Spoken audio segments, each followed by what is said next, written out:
প্রধানমন্ত্রী হিসেবে দায়িত্ব নেয়ার পর এই প্রথমবারের মতো নিজের জেলা বগুড়া যাচ্ছেন তারেক রহমান। আগামীকালকের এই সফর ঘিরে জেলা জুড়ে বইছে উৎসবের আমেজ, চলছে প্রস্তুতি।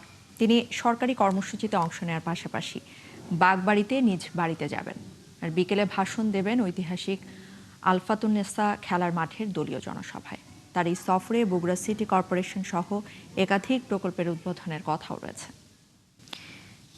দর্শক, বগুড়ার খবর আমরা জানবো। এই মুহূর্তে আমাদের সাথে যুক্ত হচ্ছেন আমাদের সহকর্মী এস.এম. আবু সাইদ। সাইদ, একটু জানাবেন, তারেক রহমান প্রধানমন্ত্রী হবার পরে প্রথম বগুড়া সফরে তিনি যাচ্ছেন, তো প্রধানমন্ত্রীর সফর ঘিরে আসলে এলাকার পরিস্থিতি কেমন দেখছেন?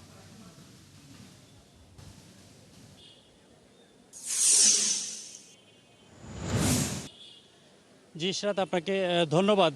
আপনি জানেন যে প্রধানমন্ত্রী তারেক রহমান এই বগুড়ার সফরকে ঘিরে পুরো বগুড়া অঞ্চলের মানুষের মধ্যে উৎসবের আমেজ কিন্তু বিরাজ করছে। আমরা সকাল থেকে দেখছি যে শহরের প্রতিটি এলাকায় ধুয়ে মুছে পরিষ্কার পরিচ্ছন্নতার কাজ চলছে এবং সেই সাথে তার সফরকে নির্বিঘ্ন করার জন্য নিশ্ছিদ্র নিরাপত্তার ব্যবস্থা করা হয়েছে।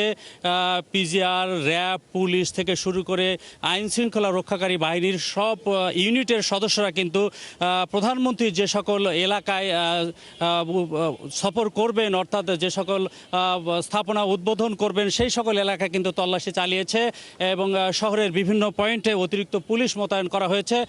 এই বিষয়গুলো নিয়ে আমরা একটু ছোট্ট করে কথা বলতে চাই। এখানে যুবদলের সাধারণ সম্পাদক আছে। খুব ছোট করে, আসলে প্রধানমন্ত্রী এই সফরকে আপনারা কতটুকু উৎসাহের সাথে লক্ষ্য করছেন? ধন্যবাদ আপনাকে। আমাদের তারুণ্যের অহংকার বাংলাদেশ গণপ্রজাতন্ত্রী বাংলাদেশ সরকারের মাননীয় প্রধানমন্ত্রী বগুড়ার সন্তান, বগুড়ায় আসবে।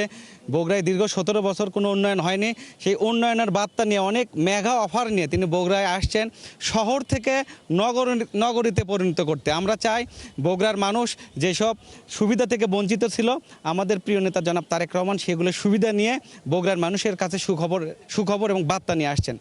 জি, অনেক অনেক ধন্যবাদ। ইরশাদ, আপনি শুনলেন যে বগুড়ার মানুষের জন্য একগুচ্ছ যে বার্তা, শুভ বার্তা নিয়ে আসছেন। যে বিষয়গুলোর মধ্যে সবচেয়ে উল্লেখযোগ্য আছে যে বগুড়া পৌরসভাকে সিটি কর্পোরেশনে উন্নত করা।